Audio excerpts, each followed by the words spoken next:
Lesson 10, Materials and Methods of Miniature Painting. You see, miniature painting has had a long tradition in our country, and we should be well aware of what miniature painting is. Miniature does not mean the format, it's not with the size.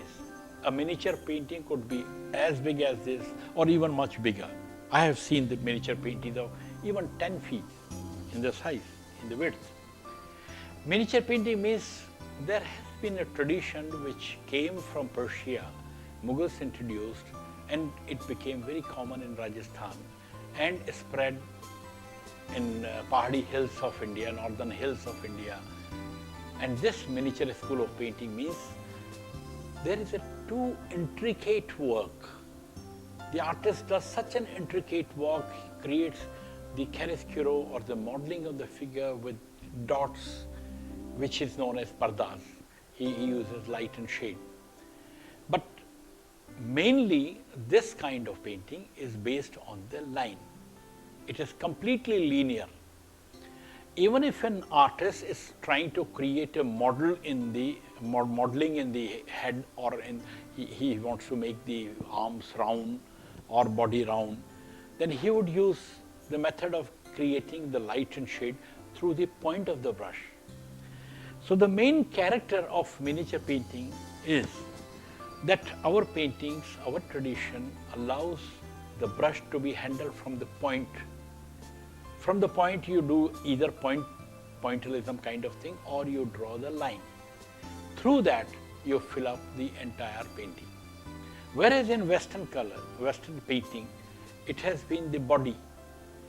They would use the body of the brush, not the point of the brush, and with the body of the brush they apply color like this. The way, our painters paint the walls, etc. They use the brush like this. A miniature painter would never use the brush like this. He would never use the body of the brush. He would use the point of the brush. Now we come to paper. See, in Rajasthan, paper came with Mughals, and Rajasthani artists, it starts from 16th century.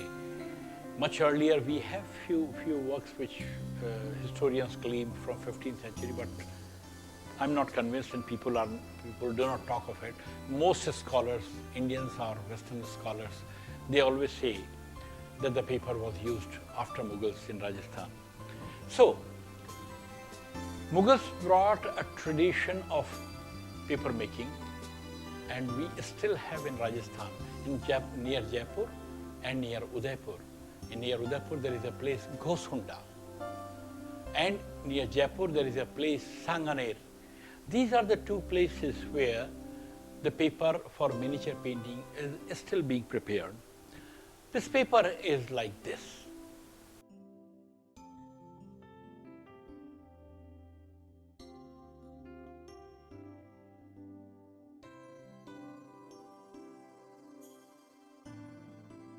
Now see, the painters have used paper very frequently, but sometimes they have used even the silk, which again came from China.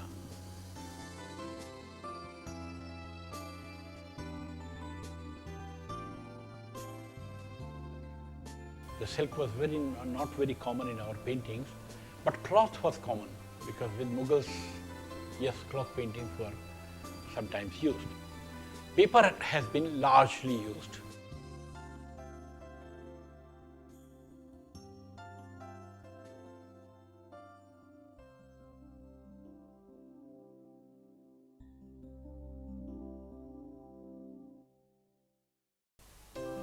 The silk painting. The eminent miniature artist Rajaram holds the painting on silk by him.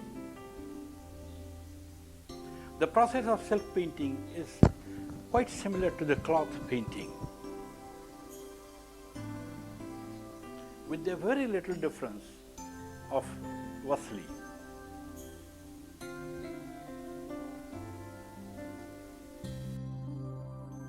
Brushes. Very specific kind of brushes are being used which are tilted from the top. The lower portion, the stick with which we hold the brush, is of bamboo, and normally the middle part like this is of pigeon quill, but these days artists have started using even the metal rolls here. But the brushes are of squirrel, and there is a special method of catching the squirrel, and they pull out the tail without killing the squirrel, and they prepare their own brushes. They never use the ready-made brushes.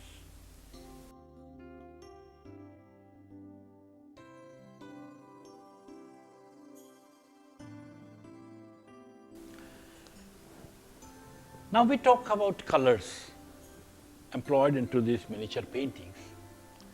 There are two kinds of colors which have been used in the past, and even today lots of miniature painters have been using these colors. One kind of colors are mineral colors, and another kind of colors are the natural colors or natural dyes. In major, they have been using mineral colors. Sometimes, we have natural dyes like neil. Now, neil was grown in Afghanistan or in the distant part of Persia, etc. So it was imported from that side, it came. So is the mercury oxide, the sindoor, that has been borrowed from the other areas of Persia, etc. But in major, we have been using the burnt sienna color, which is red oxide. We have been using khadiya, which is white gypsum. Then we have been using black, the kajal, the black powder. Out of burning the lamps, we prepare this black color. Similarly, we use yellow color, yellow oxide. Then there are few processes of preparing few colors also. For example, there is one yellow, chrome yellow color, which is known as pyawdi. Now, there is a very long process of preparing pyawdi. A cow is fed with mango leaves when, in the March and end of March, in the beginning of March, we have the new leaves on the mango leaves. These new leaves are being picked up, and it is being fed to the cow. And they put a layer of yellow clay on a cloth, and this cloth is being put on a pot, and the urine of the cow is being taken next day onto it, and it passes through yellow clay into the pot, and that pot later on is that urine is being boiled, and they boil it to the extent that it turns into a solid, and then it is left to dry. That is the pyawdi process. It's a very tedious process, because in most of the times the urine gets spoiled and you don't get the color of your intensity. Stone color. There are 6-7 kinds of stones through which we get red, we get green, we get yellow. So these stones are equally important. And there is a very, very tedious process of preparing these stone colors. You take the stone, rub it on the stone for a few days, and the liquid that passes there, and it is a very slow process. You have to rub it very slowly, you can't make hurry. The stone is really hard, and you go on rubbing it with few drops of water, and then the liquid passes. Then you have to dry it. Then again you have to rub it with another stone. Then you filter it a few times, and the color is prepared. So that is the process of preparing the stone colors.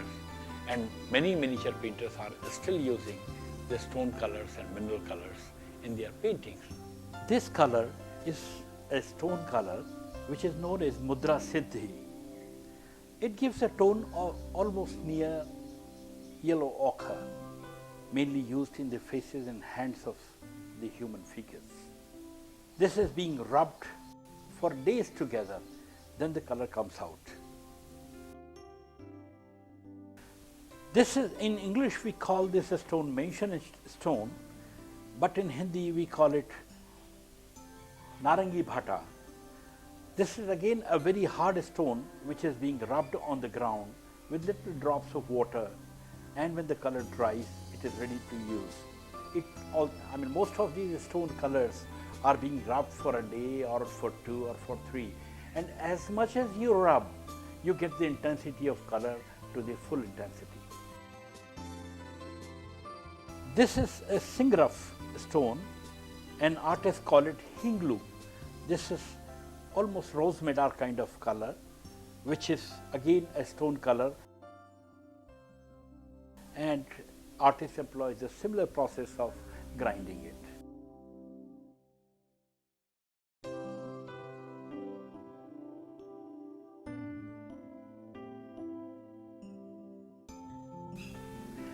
This color is known as Hartal, again a stone color, which gives you chrome yellow color.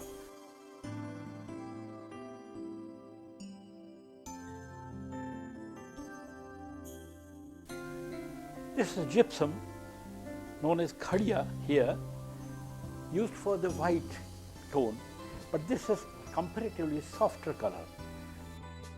This is rubbed very easily. One has not to work very hard like stone colors. It comes out quite quickly.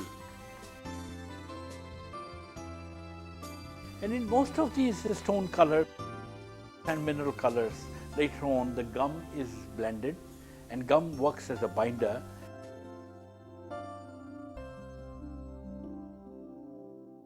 Here is another color.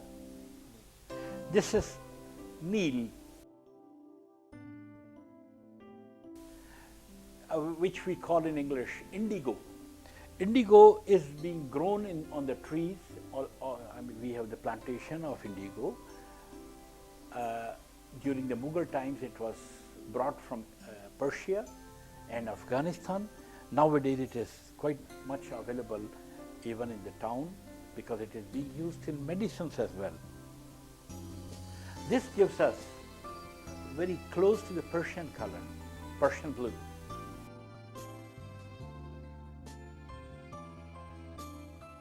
This is vermilion, the sindoor. This is burnt sienna color. This is from a mineral color, a mineral pigment that is known as Geru, G-E-R-U, but in English we can call it red oxide. Aritha is being used to degrease the painting. If there is any kind of greasing on the painting at any areas, then the liquid of the aritha is being applied there, and you can remove the greasy part of painting.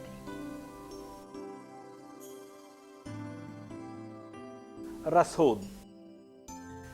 If your color is very strong in saturation, then you can mix this particular stone color.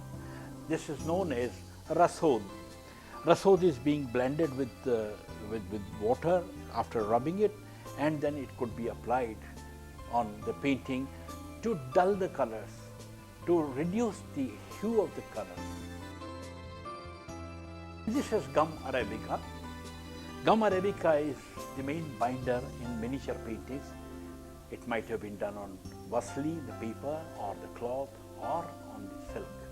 But this is the main binder being used in our country in tempera paintings. In India, we don't use the egg yolk color, or we don't go for any synthetic kind of binders.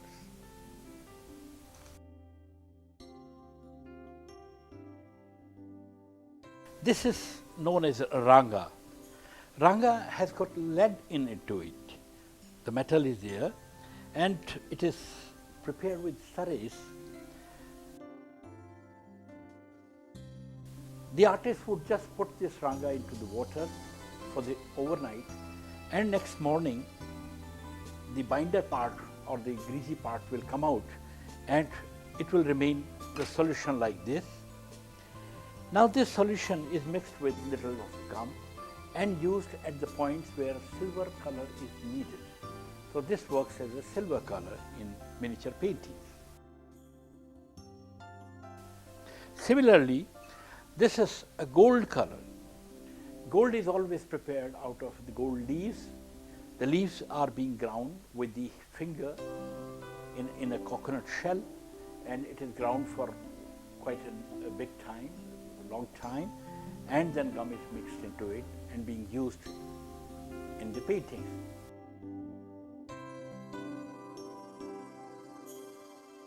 Hakik stone.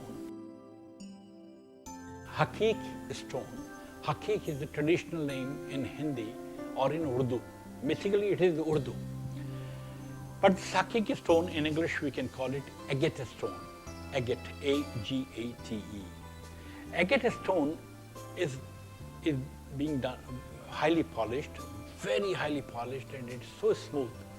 Now this is the agate stone.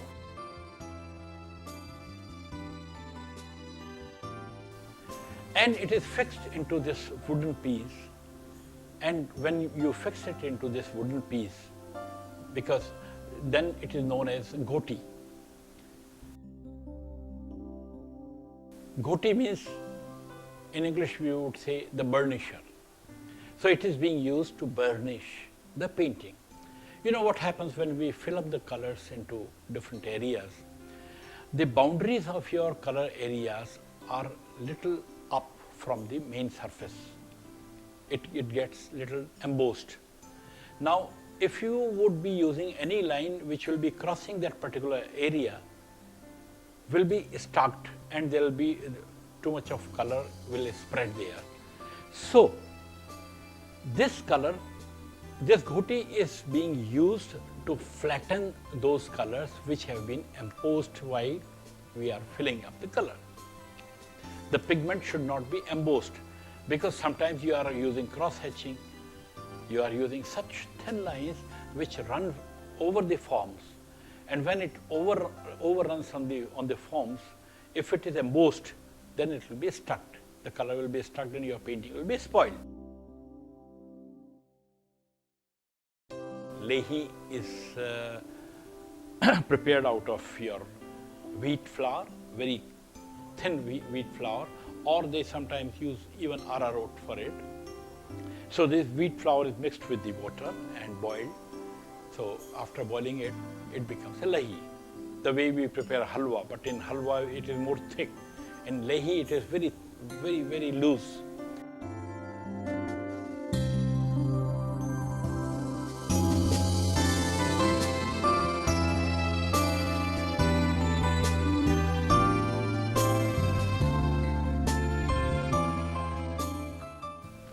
Now we come to paper. See, in Rajasthan, paper came with Mughals, and Rajasthani art is, it starts from 16th century.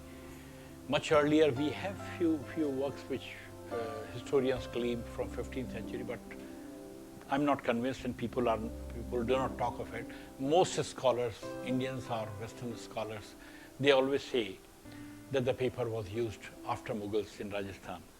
So, Mughals brought a tradition of paper making, and we still have in Rajasthan, near Jaipur and near Udaipur.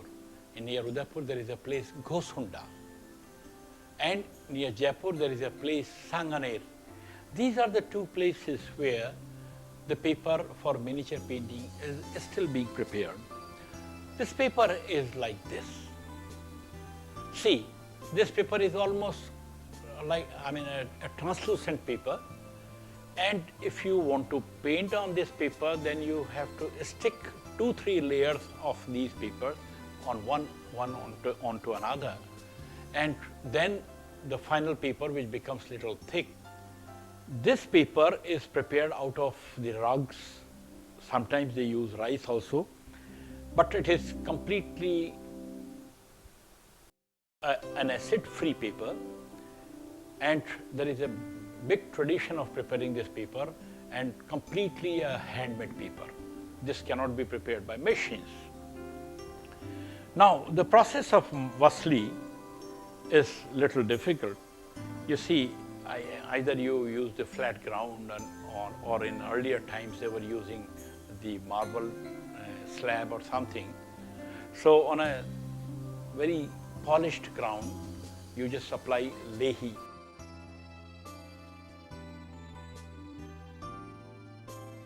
That loose lehi is applied on the ground. See, this is applied on the ground.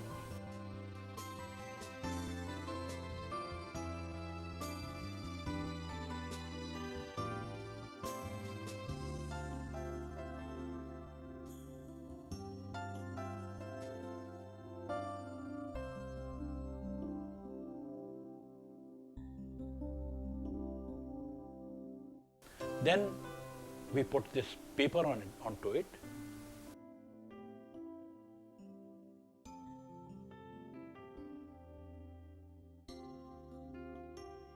Reason of rubbing is that we are taking out all the air bubbles between two papers. More and more you burnish, more and more you apply lahi and you rub it on the ground, the air bubbles are eliminated. Then we put another paper, same process is repeated. Now, after repeating such process, you have taken out the entire thing, all the bubbles have come out. Now you wipe out the upper part so cleanly and remove the entire lahi, which is extra lahi. Leave this for at least 3 to 4 hours to dry. When it is dry, you can take out this paper from the ground. And when this paper comes out, you cut it to your size you want and start doing your painting. The vasli is ready. This is a pictorial surface on which miniature painters paint. You can watch there are 2 layers of paper. Sometimes they put even 3 layers of paper. It depends upon the artist who wants the thick paper. Sometimes they use even 3 papers. So, but the vasli is ready. Sometimes they cut it to the sizes that they want. If the artist wants a smaller size, he'll cut it to a smaller size. Otherwise, they will cut it sharp to accommodate their main design. So painters paint on this vasli. Likhai.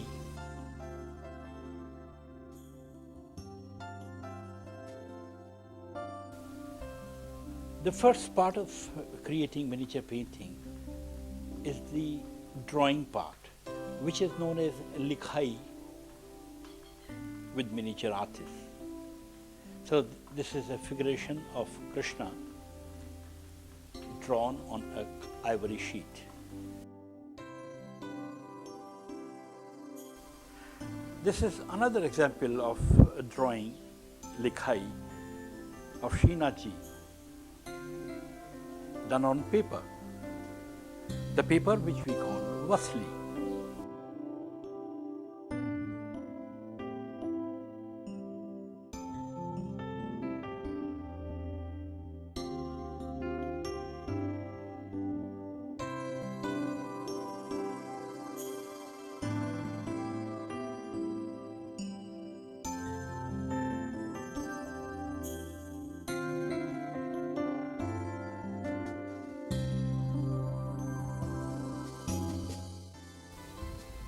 Mr. Rajaram, the eminent miniature artist, is on work in his studio.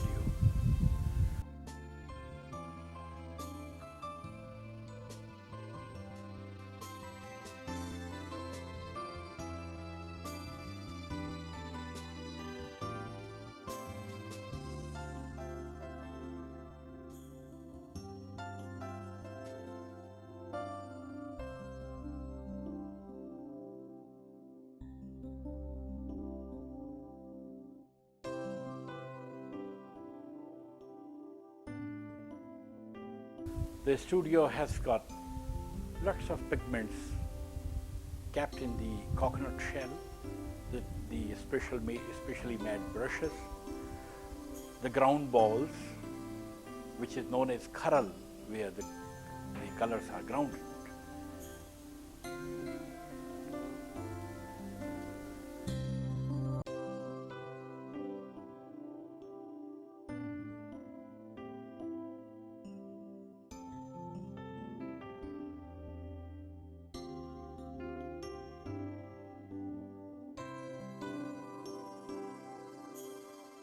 Now see, this is the first fill-up the artist has done.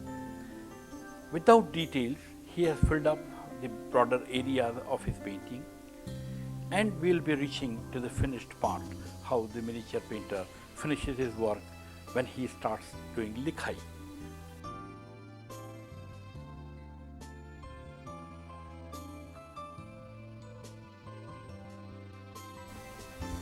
The artist, a miniature artist, is on work on a cloth painting of Nathdwara style of painting. He is engaged in doing the likhai. That means he is giving the details with a tiny tilted brush.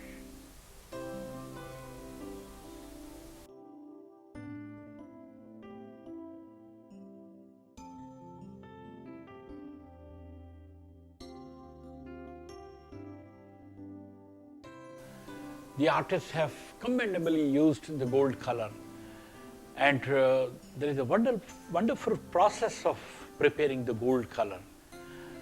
When you use the gold color, it comes in the brush just like other color, and you can draw, you can create even the outlines, you can fill it up, and when you finish it, it shines like gold. So the gold has been very much used in Rajasthani painting. Of course, it also came from Mughals. Now, they take a lot of gold leaves, put into this coconut shell, and rub it with their fingers with little gum. I mean, they understand how much gum is to be put, a few drops of gum with these leaves, and it is being rubbed and rubbed and rubbed and rubbed for a long time. And mind it, the person whose hands sweat, he cannot prepare this color, he is restricted. Anybody whose hands sweat, that will turn the entire gold color into dark grey color. It will be blackened.